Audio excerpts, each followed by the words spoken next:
Ok, en este caso vamos a ver qué es una integral definida, porque a nosotros nos importa más cuando la integral es definida que cuando la integral es indefinida. Las indefinidas son las que dan la función y no dan ningún número, solamente cambiamos la función por otra. O también la llamamos antiderivada, porque es lo contrario de derivar. Pero bueno, la integral definida sucede lo siguiente. Nosotros podemos tener una curva y en esta curva nos pueden preguntar, ok, ¿cuál es el área debajo de esta curva? ¿Cómo calculamos esa área si no es una figura geométrica normal, digamos como un cuadrado, un triángulo, un rectángulo, sino que es una figura curva?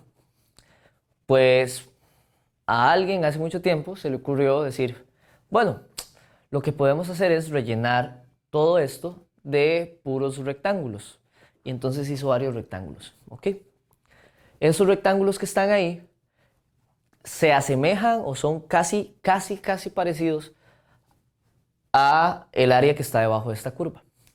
Si no es por unos espacios pequeñitos que quedan en cada una de las curvas que no se pueden rellenar. ¿Cómo solucionamos eso? Bueno, lo solucionamos de la siguiente manera. Hagamos los triángulos más pequeños todavía. Si los hacemos más pequeños, el espacio se reduce. Y si los hacemos más pequeños y más pequeños y más pequeños y así sucesivamente, lo que vamos a hacer es que al final tenemos rectángulos tan delgados que forman toda el área y cubren toda el área. De ahí es que las constantes que habíamos visto en el video anterior, las constantes son esos pequeños espacios que aún quedan.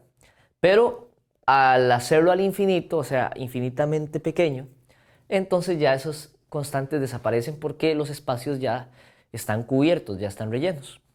¿Ok? Entonces, de ahí es donde viene la integral definida. ¿Qué es la integral definida? Es el área debajo de la curva o debajo de la función que nosotros estamos trabajando. Bueno, pero entonces borremos esto otra vez y hagamos lo siguiente. Tenemos una función, ¿ok? Comienza en el punto A y termina en el punto B. Entonces, esta función de aquí, yo necesito saber cuál es el área bajo la curva, o sea, bajo esta función. Esa área nos la va a dar la integral de la función. En este caso, la función definida de esta manera, ¿ok? Vamos a hacer la integral. Entonces, nos fijamos en la tabla de integración para ver cómo es que se hace esta integral. Y esta integral, la función definida da esto. Bueno, indefinida. La función indefinida da esto. Esto que está aquí no tiene aún un valor específico. Y como me están preguntando cuál es el valor del área, tenemos que decirle cuál es un valor exacto. Por eso, en el punto A y en el punto B nos dicen de a dónde vamos a medir el área. En el punto A estamos en 2 y en el punto B estamos en 5. ¿Ok? Y si yo necesito medir la distancia que hay entre el 2 y el 5, lo más conveniente es restar el 5 con el 2, o sea, la parte más grande con la parte más pequeña. De ahí es donde viene la definición de integral definida, porque la integral definida es la integral desde el punto A hasta el punto B de la función que a mí me están dando, que en este caso es esta función. Cuando llegamos y hacemos la integral indefinida, todavía sin números, nos da esta función de aquí. Al darnos esta función de aquí, lo que vamos a hacer es cambiar dentro de la función los números que nos dieron, el 5 y el 2. Primero el más grande y luego el más pequeño, porque al más grande hay que restarle el más pequeño. No a los resultados, sino a los puntos. Entonces, ponemos la función con 5, que da esto. Ponemos la función con 2, que da esto.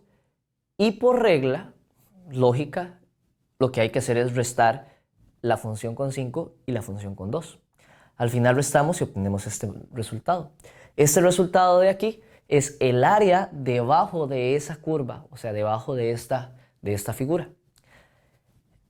En conclusión, quitando todo esto, ¿cómo podemos definir una integral? Entonces, esa es la integral de A a B de una función con respecto a x, ¿verdad? De x.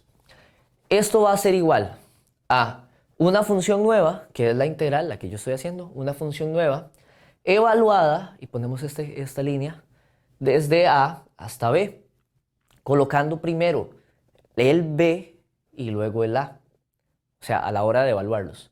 Entonces, sería f de B menos f de A. Y este resultado, ya no coloco la C porque la C era el espacio que quedaba, pero ya lo rellenamos. Este resultado es el resultado del área bajo la curva de la función que teníamos al principio. Y así vamos a trabajar todas. ¿Ok?